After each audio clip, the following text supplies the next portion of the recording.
नमस्ते दोस्तों, अगर आप भी सोच रहे हैं इस बार चार धाम यात्रा पर जाने की, तो आज हम बात करेंगे इस वीडियो में चार धाम यात्रा की। जी हाँ, यानी कि केदारनाथ, बद्रीनाथ, यमुनोत्री धाम और गंगोत्री धाम की।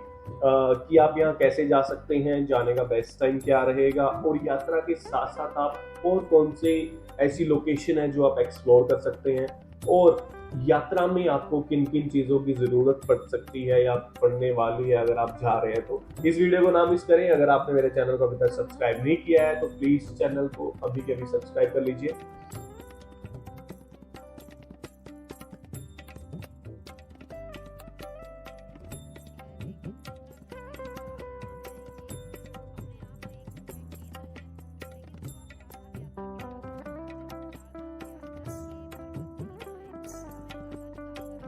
तो चलिए वीडियो शुरू करते हैं। अब मैं बात करूंगा यमुनोत्री और गंगोत्री धाम की। तो यमुनोत्री और गंगोत्री धाम के कपाट आज से खुल गए हैं और आज यानी कि 22 अप्रैल को इन दोनों धामों के कपाट को खोल दिया गया है। आज गंगोत्री धाम के जो कपाट थे वो दोपहर 12:35 पर और यमुनोत्री धाम के जो कपाट थे 12:41 पर खोल दिए गए हैं, यानी कि श्रद्धालु का आना शुरू हो चुका है इन दोनों धामों के अंदर। अगर आप जाना चाहते हैं और आपने अभी तक रजिस्ट्रेशन नहीं करवाया है तो नीचे डिस्क्रिप्शन में मैंने लिंक दे दिया है, तो प्लीज आप उस लिंक पर जाकर रजिस्ट्रेशन करवा सकते हैं और अपनी यात्रा को शुरू कर सकते हैं।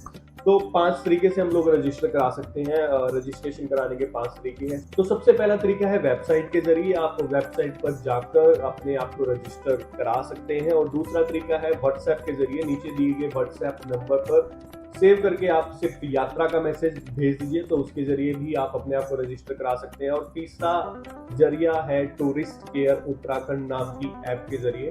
ये उत्तराखंड सरकार का एक अपना ऐप है, उसकी ऐप के थ्रू भी आप अपने आप को रजिस्टर करा सकते हैं। और जो चौथा तरीका जो है यहाँ पर एक टोल फ्री नंबर है। ये टोल फ्री नंबर पर जाकर भी आप अपने आप को रजिस्टर करा सकते हैं। अब हम बात करेंगे चार धाम यात्रा शुरू कैसे की जाए। तो चार धाम यात्रा सबसे पहले आपको हरिद्वार से शुरू करनी होगी। तो यात्रा शुरू करने के 2 तरीके हैं। सड़क से भी आप सड़क मार्ग से भी आप यात्रा कर सकते हैं और एक दूसरा आप हेलीकॉप्टर के माध्यम से भी यात्रा कर सकते हैं। तो चलिए सबसे पहले हम सड़क के बारे में जान लेते हैं। सड़क से चार धाम यात्रा आपको हरिद्वार, दिल्ली, ऋषिकेश और देहरादून से आप लोग शुरू कर सकते हैं। तो सबसे पहले तो आपको हरिद्वार ही आना पड़ेगा। तो हरिद्वार आप कैसे पहुंच सकते हैं? हरिद्वार रेलवे स्टेशन तक आपको पहुंचना होगा, चाहे आप दिल्ली से आ रहे हो, चाहे आप पंजाब से आ रहे हो, हरियाणा से आ रहे हो, कहीं भी कोई भी स्टेट से आ रहे हो। अगर आप हरिद्वार रेलवे स्टेशन तक पहुंच जाएंगे तो आप इजीली इन चार धामों में जा सकते हैं। राज्य परिवहन की बसें और निजी बसों के जरिए आप इन तीर्थ स्थानों पर जा सकते हैं। हरिद्वार, ऋषिकेश और देहरादून से आप लोग टैक्सी भी करके इन चार धामों में जा सकते हैं। तो आइए अब जान लेते हैं कि आप सड़क से अगर यात्रा कर रहे हैं। सबसे पहले हम पहुंचेंगे हरिद्वार, हरिद्वार से ऋषिकेश, ऋषिकेश बरकोट, जानकी चट्टी, यमुनोत्री, उत्तरकाशी। उत्तर जैसे हमने यमुनोत्री में दर्शन कर लिए तो यमुनोत्री से हम लोग चलेंगे उत्तरकाशी की तरफ। उत्तरकाशी, हर्षिल, फिर हम पहुंचेंगे गंगोत्री धाम। गंगोत्री धाम हमने दर्शन कर लिए। फिर गंगोत्री धाम से हम चलेंगे घनसाली की तरफ, अगस्त मुनि, फिर गुप्त काशी, फिर केदारनाथ। फिर केदारनाथ में हमने दर्शन कर लिए। दर्शन करने के बाद केदारनाथ से हम चलेंगे फिर चमोली, गोपेश्वर, गोविंद घाट से बद्रीनाथ। बद्रीनाथ हम दर्शन कर लेंगे। तो बद्रीनाथ से दर्शन करते हुए हम वापिस जोशीमठ आएंगे। जोशीमठ से फिर हम आएंगे ऋषिकेश वापिस। तो उसके बाद फिर हम हरिद्वार। तो ऐसे आप अपनी प्लानिंग कर सकते हैं। तो सबसे सही ये रूट रहेगा। अगर आप इन रूट से जाते हैं तो ये इजीली आप लोग चार धाम यात्रा कर सकते हैं। तो ये तो होगी सड़क की बात। तो अब चलते हैं हेलीकॉप्टर से कि आप कैसे चार धाम यात्रा कर सकते हैं हेलीकॉप्टर के जरिए। तो हेलीकॉप्टर की यात्रा की शुरुआत हम कैसे कर सकते हैं? तो इसके लिए हमको सबसे पहले पहुंचना पड़ेगा देहरादून। तो देहरादून का जो एक बना हुआ है तो उसको कहते हैं सहस्त्रधारा हेलीपैड। तो सहस्त्रधारा हेलीपैड से आपको जाना पड़ेगा करसाली हेलीपैड। करसाली हेलीपैड जो है वो यमुनोत्री के पास में है। तो यमुनोत्री के बाद वो आपको लेके जाएंगे हर्षिल हेलीपैड। हर्षिल हेलीपैड का जो बना हुआ है वो गंगोत्री के पास में है।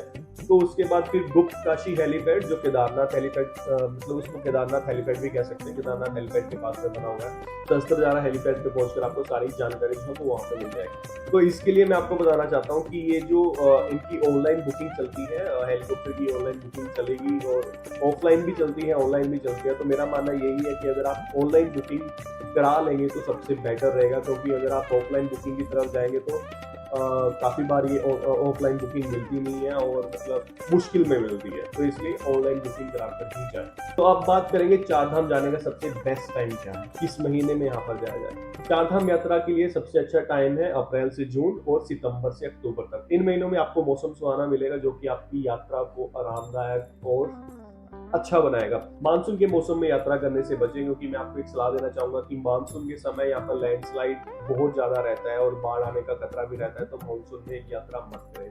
तो सर्दियों के मौसम में इस क्षेत्र में भारी बर्फबारी रहती है, जिनके कारण मंदिर लगभग 6 महीने तक बंद रहते हैं, वो आपको इससे पता ही होगा। तो चलिए अब हम बात करेंगे चार धाम मंदिर कहाँ कहाँ पर बने हैं और मंदिर के आसपास हम लोग और कहाँ कहाँ दर्शन कर सकते हैं और जगह को एक्सप्लोर कर सकते हैं। तो ये चारों धाम जो है उत्तराखंड के गढ़वाल हिमालय की गोद में ही स्थित है। अगर मैं बात करूँ यमुनोत्री धाम की, तो यमुनोत्री धाम के आसपास आप जानकी चट्टी, सूर्य कुंड, शनिदेव मंदिर और सप्तऋषि कुंड दर्शन करने के लिए जा सकते हैं। और गंगोत्री धाम के आसपास आप लोग भागीरथ शिला, भैरव घाटी, गौमुख, सूर्य कुंड, जलमग्न शिवलिंग, इन मंदिरों के दर्शन के लिए जा सकते हैं। अगर मैं बात करूँ केदारनाथ धाम की, तो केदारनाथ धाम के आसपास आप गौरीकुंड, भैरवनाथ मंदिर, तुंगनाथ, चंद्रशिला ट्रैक, वासुकी ताल, त्रिजुगी नारायण, इन मंदिरों में आप दर्शन करने के लिए जा सकते हैं। बद्रीनाथ धाम के आसपास आप तप्तकुंड, चरण पादुका, व्यास गुफा, गणेश गुफा, भीम पुल, पांडुकेश्वर, योग ध्यान बद्री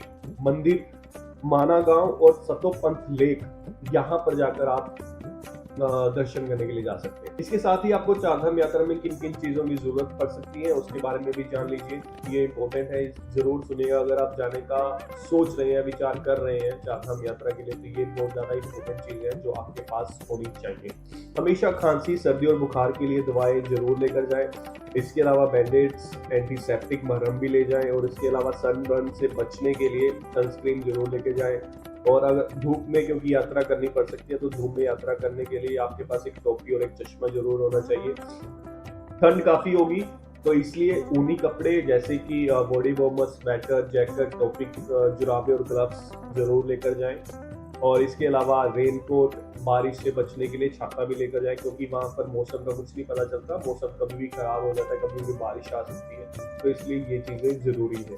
और इसके साथ साथ आप बैटरी से चलने वाली टॉर्च और पर्याप्त बैटरी जरूर लेकर जाएं और पानी और ड्राई फ्रूट्स भी साथ में रखें। और इसके अलावा जो इम्पोर्टेंट चीजें हैं वो है जरूरी कागजात, जैसे कि आपका आइडेंटिटी प्रूफ, तो आपका आधार कार्ड, पैन कार्ड, या इसके अलावा पैसे वगैरह जितने भी होंगे वो आप संभाल कर वाटर प्रूफ बैग में जरूर लेकर जाएं। आशा है कि आपको ये वीडियो जरूर पसंद आई होगी। वीडियो को लाइक, शेयर, कमेंट करना ना भूलें। अगर आपने मेरे चैनल को अभी तक सब्सक्राइब नहीं किया है तो प्लीज सब्सक्राइब कर लीजिए। Thank you.